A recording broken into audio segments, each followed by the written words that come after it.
الحمدللہ علی احسانی والشکر لہ علی توفیقہ وامتنانی واشہد ان لا الہ الا اللہ وحدہ لا شریک لہ تعظیما لشانی اللہم صلی وسلم علی عبدک ورسولک محمد وعلی آلہ وصحبہ واخوانی اما بعد۔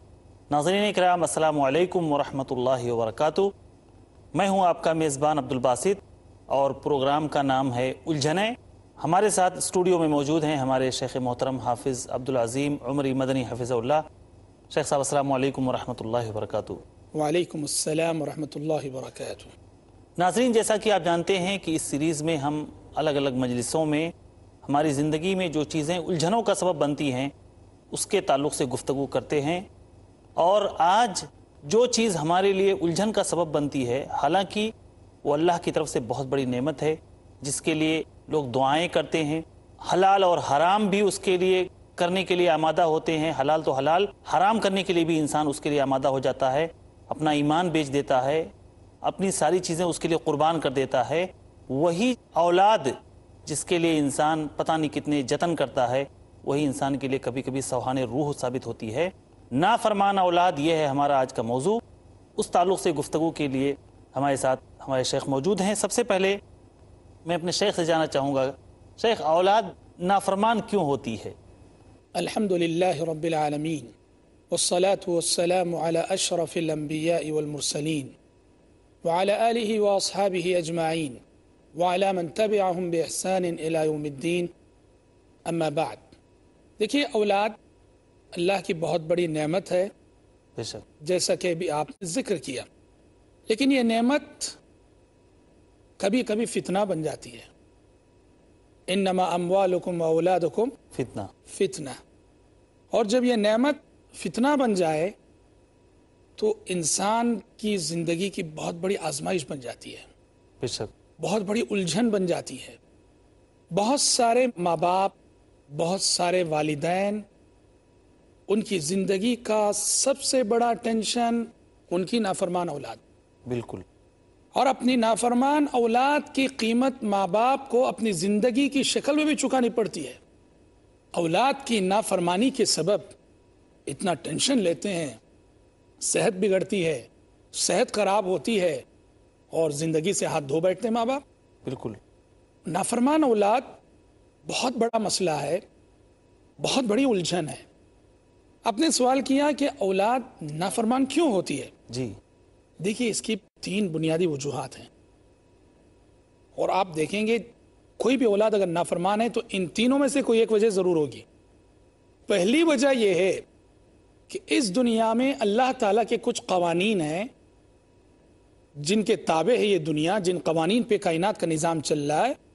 اس میں سے ایک قانون یہ بھی ہے کہ انسانوں میں اچھے بھی ہوں گے، برے بھی ہوں گے، فرما بردار بھی ہوں گے، نافرمان بھی ہوں گے۔ نافرمانی کی بات آئے تو رب کی نافرمانی کرنے والے زیادہ رہے ہمیشہ سے۔ بالکل، یہ اللہ کا قانون ہے کہ یہاں اچھے برے دونوں طرح کے لوگ پائے جائیں گے۔ خود آدم علیہ السلام کو دیکھیے، آدم علیہ السلام کے پہلے 2 بیٹے، ایک حابل ہے، ایک قابل ہے۔ حابل کا کردار کچھ اور، قابل کا کردار کچھ اور۔ حابل، اس کا کردار وہ خیر کا نمائندہ ہے، خیر کا داعی ہے، مثالی کردار رکھنے والا ہے، خوش مزاج ہے، خوش اخلاق ہے، نرم مزاج ہے، مطیع فرما بردار ہے حابل۔ اور رہا قابل، وہ قاتل نکلا، حاسد نکلا، نافرمان نکلا۔ تو حابل اور قابل کا جو واقعہ قرآن مجید نے بتایا ہے تو اس میں بہت بڑا سبق ہے کہ اولاد آدم میں دونوں طرح کے لوگ پائے جائیں گے۔ تو اولاد کیوں نافرمان ہوتی ہے؟ کبھی کبھی اس کا ایک سبب تو یہ ہے کہ اللہ تعالیٰ کی یہ سنت ہے کہ اس دنیا میں انسانوں کے اندر خیر بھی پایا جائے گا، شر بھی، مطیع و فرما بردار بھی ہوں گے اور نافرمان بھی۔ یہ تو پہلا سبب۔ جی، اولاد کے نافرمان ہونے کا دوسرا سبب یہ ہے کہ والدین کی غفلت، والدین کا قصور۔ دیکھیے، اولاد کی تربیت والدین کی ذمہ داری ہے۔ بے شک، اگر بچپن میں والدین اولاد کی صحیح تربیت نہ کریں تو اس کی قیمت والدین کو خود چکانی پڑے گی کہ یہ بچے جن کی صحیح تربیت نہیں کی گئی، وہ بڑے ہو کر نافرمان بنیں گے تو ان کی نافرمانی دراصل ہماری غفلت کا نتیجہ ہے. بے شک. جی ہاں بالکل. جیسے عربی شاعر نے کہا اذا كان رب البيت ضاربا على الطبل فلا تلوم الاولاد على الرقص. بالکل. گھر کا سرپرست اگر ڈھول پیٹ رہا ہو تو ناچنے والی اولاد کو ملامت نہیں کی جائے گی. بے شک. سرپرست ہے ڈھول پیٹ رہا ہے, تبلچی ہے. جی ہاں ظاہر بات ہے. تو پھر آپ بچوں پہ اعتراض نہیں کر سکتے اگر وہ ناچتے ہیں. اگر وہ ناچتے ہیں تو. بچے اس لیے ناچ رہے ہیں کہ باپ اور سرپرست کیا ہے, ڈھول بجا رہے ہیں. ڈھول بجا رہا ہے. تو لہٰذا اولاد نافرمان ہوتی ہے ہماری غفلت کی وجہ سے. ہماری غفلت کی سزا نافرمان اولاد کی شکل میں اللہ تعالیٰ دنیا میں دیتا ہے. جی ہاں, یہ تو دوسرا سبب ہوا. اولاد کی نافرمان ہونے کا تیسرا اور بنیادی سبب یہ ہے, ایک اہم سبب, ہم جو اپنی اولاد کی نافرمانی کا شکوہ کر رہے ہیں ہم اپنے ماں باپ کی نافرمان اولاد تھے. الجزاء من جنس العمل. بالکل. ہم جب اولاد تھے, ہم جب بیٹے کی حیثیت سے تھے, ہم نے اپنے ماں باپ کو بہت رلایا ہے. ہماری جانب سے ہمارے ماں باپ کو کبھی سکون نہیں ملا, ہمیشہ ان کی نافرمانی کرتے رہے, تو ہم بھی ہماری اولاد میں سکون نہیں دیکھ سکتے. دیکھیے ایک صاحب میں بہت قریب سے جانتا ہوں, وہ اپنی نافرمان اولاد کے سلسلے میں بہت پریشان, بہت فکر مند. حالانکہ بیچارے صف اول کے پابند, ہمیشہ صف اول میں رہیں گے اور بہت دعائیں کرنے والے, اور لاکھ کوشش کر رہے ہیں. اولاد ہے کہ جو ہے سدھر نہیں رہی ہے. مجھے خود بہت سبحان اللہ کہ یہ بیچارہ اتنا نیک انسان صف اول کا پابند ہے, دعاؤں میں اتنا روتا ہے بچوں کے لیے, اتنی کوشش کر رہا ہے, مگر کیا بات ہے کہ وہ ان کا بچہ سدھر نہیں رہا. بعد میں پتہ چلا کہ یہ وہ صاحب ہیں جنہوں نے اپنے ماں باپ کو زندگی میں بہت رلایا ہے, یا اللہ, بہت رنج دیا ہے, بہت دکھ دیا ہے. اور مجھے سمجھ میں آ گیا کہ واللہ یہی سبب ہے. یا رب. تو ہم چاہتے ہیں کہ ہماری اولاد ہماری فرما بردار بنے, تو ضروری ہے کہ ہم اپنے ماں باپ کے مطیع و فرما بردار بنیں. یہ تین بنیادی سبب ہیں جن سے اولاد نافرمان ہوتی ہے. شیخ میں جاننا چاہتا ہوں کہ یہ نافرمان اولاد یہ انسان کے لیے کیسے آزمائش بنتی ہے, کیسے فتنہ بن جاتی ہے؟ سچ ہے نافرمان اولاد انسان کے لیے بہت بڑی آزمائش بنتی ہے. اتنی بڑی آزمائش بنتی ہے کہ وہ باپ جس نے بڑی محنت سے اپنی پوری زندگی کھپا کر عزت و سربلندی کمائی ہے, اولاد بڑی ہونے کے بعد ایسی حرکتیں کرتی ہے کہ والدین کا سر جھکا دیتی ہے. بالکل. معاشرے میں نیک نام ماں باپ کو بدنام کر کے رکھ دیتی ہے اولاد. بہت بڑی آزمائش ہے اولاد. اولاد انسان کے لیے کیسے آزمائش بنتی ہے, اس کے سلسلے میں ہم سمجھتے ہیں سب سے بہترین مثال دیکھیے حضرت نوح علیہ السلام کے واقعے میں. اللہ کے جلیل القدر پیغمبر, اولو العزم پیغمبروں میں شمار ہوتا ہے. جی بالکل. ایک بیٹا نافرمان نکل گیا, اور یہ وہی اس سنت کے تحت کہ کائنات میں اچھے بھی رہیں گے برے بھی رہیں گے.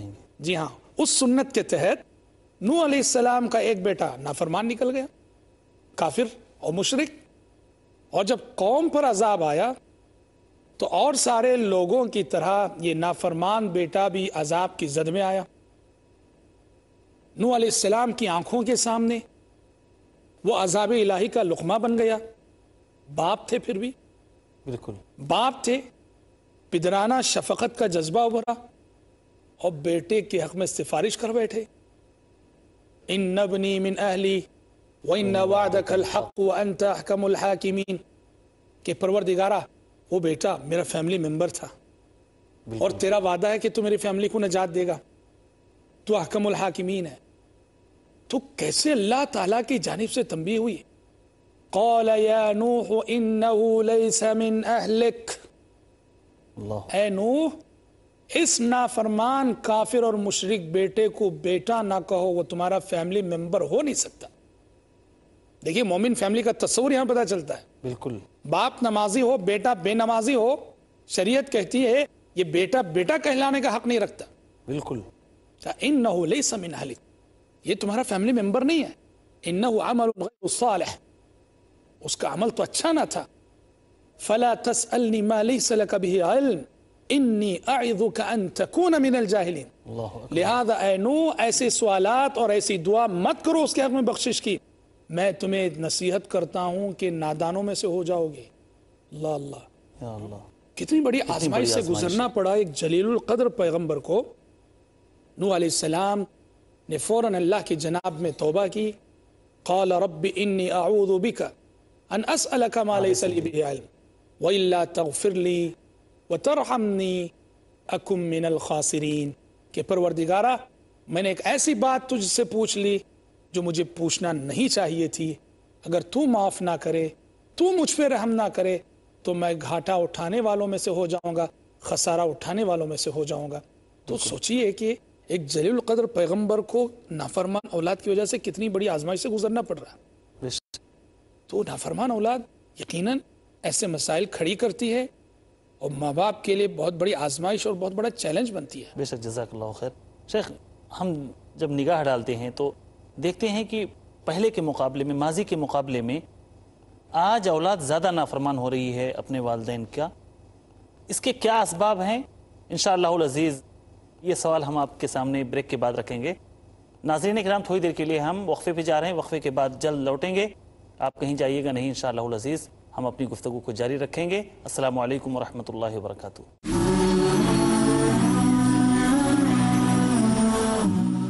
السلام علیکم ورحمۃ اللہ وبرکاتہ. ناظرین کرام، بریک کے بعد دوبارہ آپ کا خیر مقدم ہے. بریک پہ جانے سے پہلے میں نے اپنے شیخ محترم کے سامنے ایک سوال رکھا تھا، لیکن ہمیں اچانک وقفے پہ جانا پڑا، اس لیے وہ جواب نہیں مل سکا. ہم دیکھتے ہیں کہ ماضی کے مقابلے میں، پہلے کے مقابلے میں آج اولادیں زیادہ نافرمان ہو رہی ہیں. اس کے کیا اسباب ہیں؟ یہ بہت اہم سوال آپ نے کیا. جی ہاں، اور آپ کا یہ کہنا بجا ہے کہ ماضی کے مقابلے میں آج اولاد ماں باپ کی زیادہ نافرمان ہے. یہ بجا ہے آپ کا یہ کہنا. اب میرے خیال میں اس کی پہلی اور بنیادی وجہ آج کا نظام تعلیم، موجودہ دور کا کلچر اور موجودہ دور کی تہذیب ہے. یہ پہلی بنیادی وجہ ہے. موجودہ دور کی تہذیب شخصی آزادی کے نام پر والدین کو اولاد پر جو اختیار ہوتا ہے اس اختیار کو ختم کر دیا.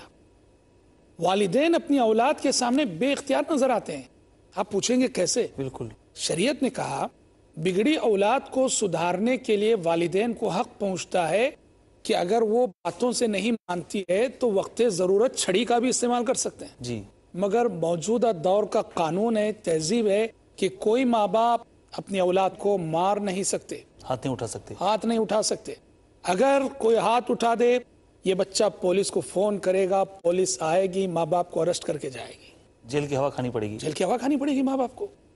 یہ ذہن، یہ سوچ، آزادی کا یہ تصور جس نے والدین سے تربیت کا حق چھین لیا ہے، یہ بنیادی سبب ہے جی. جو اولاد بگڑ رہی ہے. اور دوسرا سبب یہ ہے کہ دیکھیے ہم سمجھتے ہیں کہ دنیا اب اپنی انتہا کو پہنچ رہی ہے. جی. بالفاظ دیگر یہ دنیا قیامت سے بہت قریب ہو چکی ہے.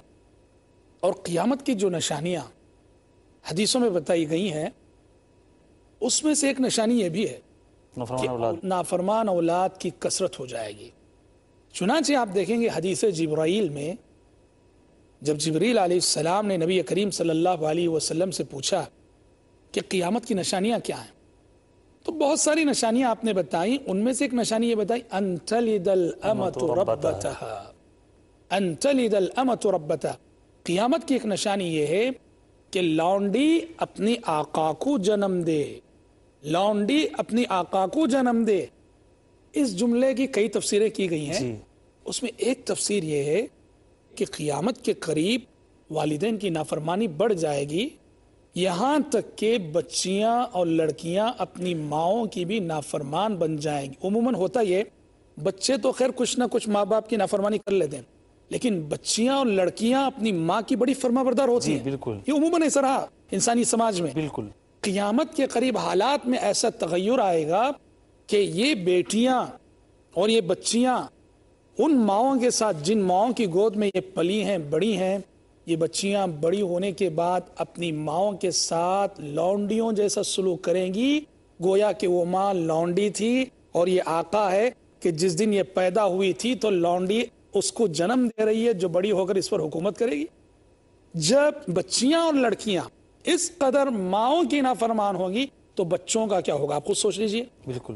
تو دیکھیں یہ دو بنیادی سبب ہیں کہ ماضی کے مقابلے میں آج اولاد کچھ زیادہ ہی نافرمان لگتی ہے اور حقیقت بھی ہے. بے شک. تو اولاد کو سدھارنے کے لیے جو نافرمان اولاد ہے اس کے کیا عملی تدابیر ہو سکتے ہیں؟ نافرمان اولاد کو سدھارنے کی عملی تدابیر تو پہلی تدبیر تھی جو میں نے گفتگو کے آغاز میں بات کہی تھی جی کہ ہم خود اپنے ماں باپ کی فرما بردار اولاد بنیں. یہ پہلی چیز.